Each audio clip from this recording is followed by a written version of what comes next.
Magandang umaga po at live mula rito sa Pag-asa Weather Forecasting Center. Narito na ang lagay ng ating panahon ngayong araw ng Linggo, July 26, 2026. At sa ating latest satellite images, makikita po natin yung bagyong minonitor natin itong mga nakaraang araw ay patungo na po sa may bahagi ng mainland China. Palandfall na po yung may international name na Nool na pinangalanan nating Kia po nung nasa loob po siya ng Philippine Area of Responsibility. Hindi na po ito direkta or even indirectly nakakaapekto pa sa ating bansa.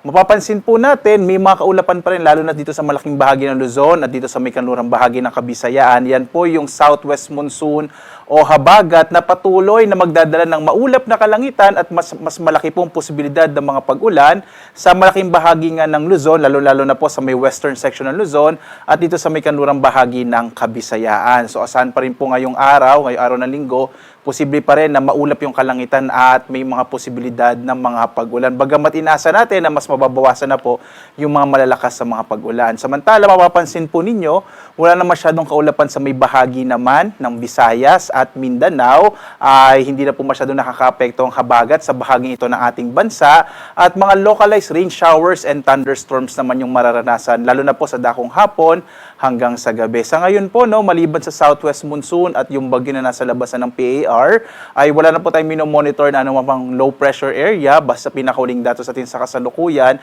sa loob at labas ng Philippine Area of Responsibility.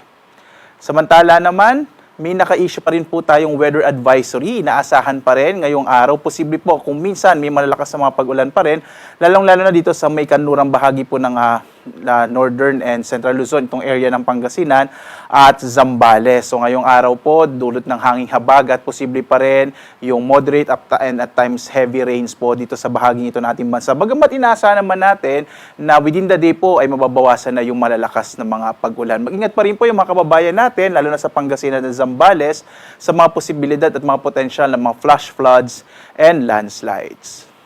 Samantala, dito sa Luzon, inaasahan nga po natin, dulot ng habagat, ang malaking bahagi ng Luzon ay makararanas pa rin ng maulap na kalangitan na may mga kalat-kalat na mga pag-ulan, pagkilat, pagkulog. Lalong-lalo na po dito sa may kanlurang bahagi ng Luzon. Yung agwat ng temperatura natin sa Lawag, nasa 25 to 32 degrees Celsius. Sa Baguio naman, nasa 16 to 22 degrees Celsius. Sa Tuguegarao, 24 to 33 degrees Celsius. Habang sa Metro Manila, 24 to 31 degrees Celsius. Sa Tagaytay, 22 to 29 degrees Celsius. Habang sa Legazpi, 26 to 31 degrees Celsius. Inaasahan po natin, lalo na sa mga kababayan natin sa may eastern section ng Luzon, mas mababawasan na po ang mga pag-ulan, posible po generally fair weather na sa araw na ito. Sa Palawan, Visayas at Mindanao naman, ang bahagi ng Palawan makararanas din ng maulap na kalangitan na may kalat-kalat na mga pag-ulan.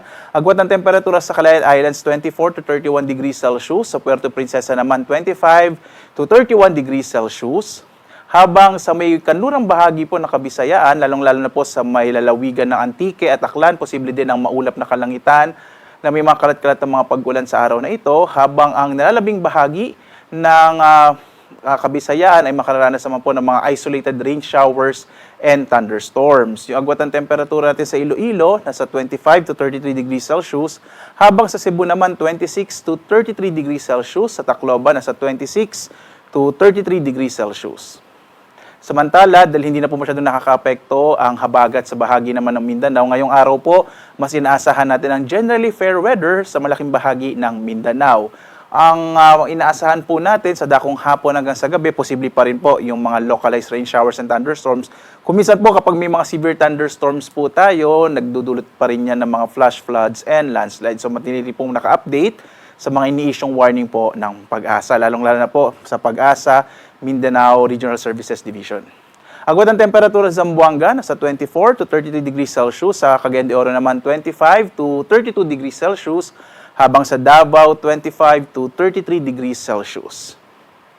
Samantala po, sa inaasahan natin na sa mga susunod na araw, bukas po, posible may mga kalat-kalat na mga pag-ulan pa at medyo maulap yung kalangitan sa bahagi ng Ilocos Region, sa amin po dyan sa Bataan at sa Zambales. Dulot po yan ng southwest monsoon, so posible may epekto pa rin ang habagat bukas dito sa may kanlurang bahagi ng northern and central Luzon. Pero malaking bahagi po ng ating bansa bukas, makararanas na ng mga generally fair weather po na may mga localized thunderstorms.